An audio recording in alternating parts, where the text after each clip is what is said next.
Welcome to Global People Link, the first of many of our episodes on artists and entertainers as it relates to social cause.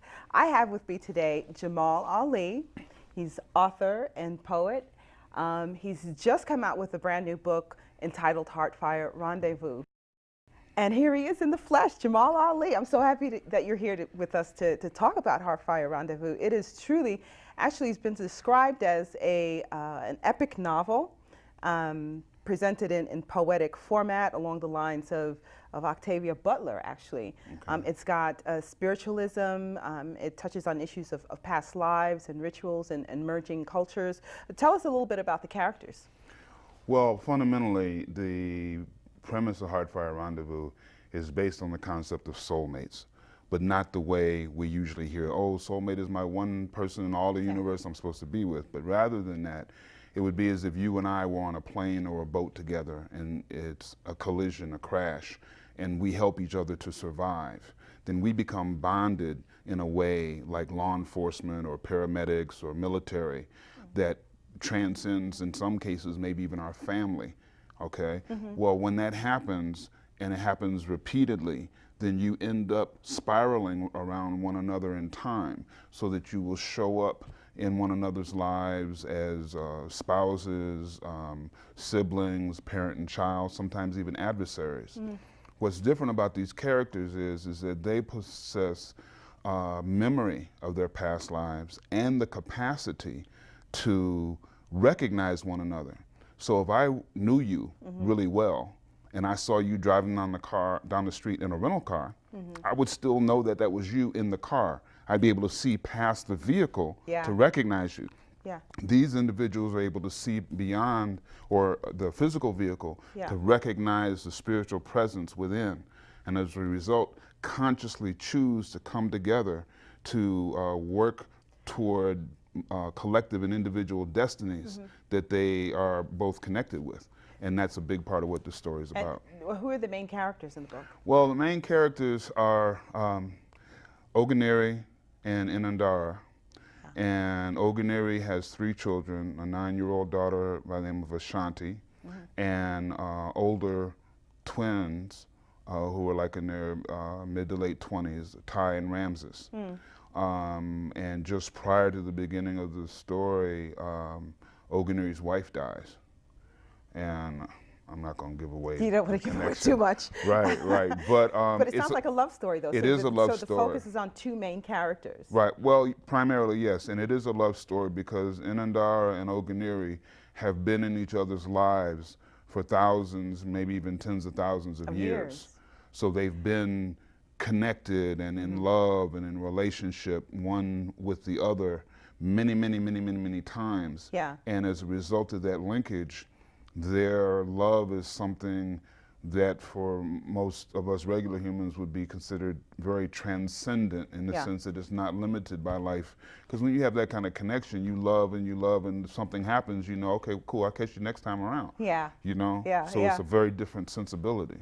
And nothing that, I don't think we've ever really read anything like that before, to be honest with you. No. I mean, I think that these days, more and more we're seeing on screen and also in book form stories that touches on the spiritual and the fact that we're now in this reawakening age, but nothing that really addresses the fact that we're coming together, as you say, lifetime after lifetime, and dealing with experiences that maybe in some cases we have to resolve. Absolutely. Would you agree with that? That's a big part of the story that gets discussed.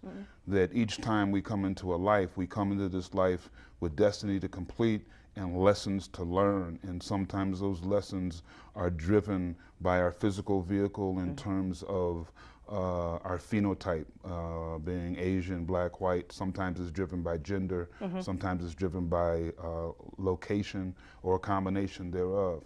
Now, I should mention that this is a very multicultural story, so there's a second tier of characters that I refer to as the cadre.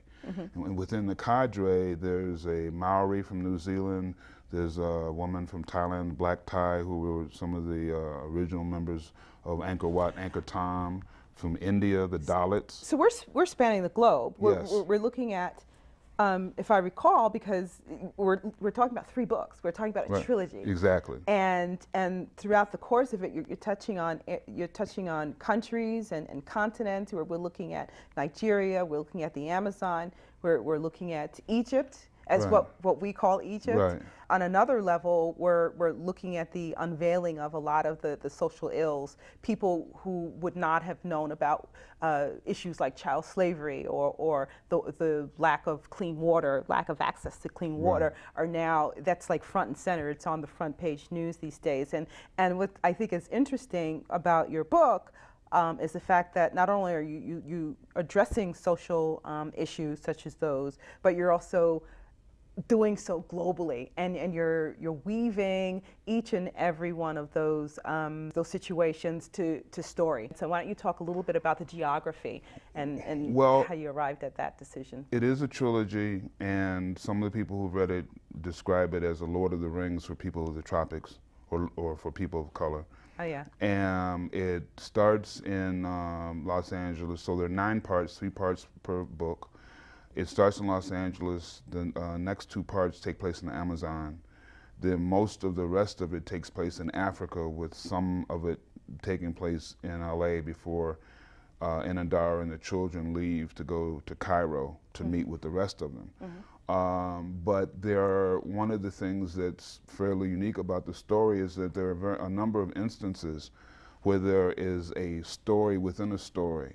As they're traveling, there are conversations. So how did you meet Oganiri for the first time? Yeah. And in these discussions, I don't want to call it a flashback because they're just telling the story, but we touch on the cultures of the Olmecs in Central America, of the Inca, ancient India, Dravida in the Indus River Valley, which was the Indian culture before the arrival of the Aryans in Hinduism, Angkor Wat and Angkor Thom, even Micronesia, ancient China, Korea.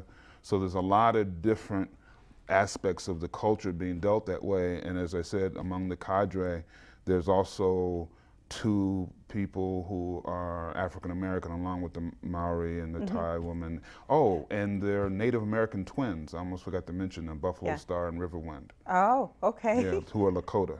So this is a truly a multicultural, Yes. epic novel. Written in poetic form. Right. It's, when I read it, I can't say that I've ever read anything like that. It's got rhythm, it's got life. It's I tell you, as you're reading it, you could see it. You could visualize everything in front of your face. It almost reads like a movie. It really does. Yeah. I'm waiting for the movie to come out, to be honest with you. I get that a lot. Do you get that a lot? Yeah. Oh, yeah, okay. so. When we come back, what I'd like to do is to give the audience a little bit of a taste of the way you write, the poetic format, what an epic novel actually looks like in poetic format, because I don't think a lot of people really know what that sounds like. Okay. So we'll be right back on Global People Link.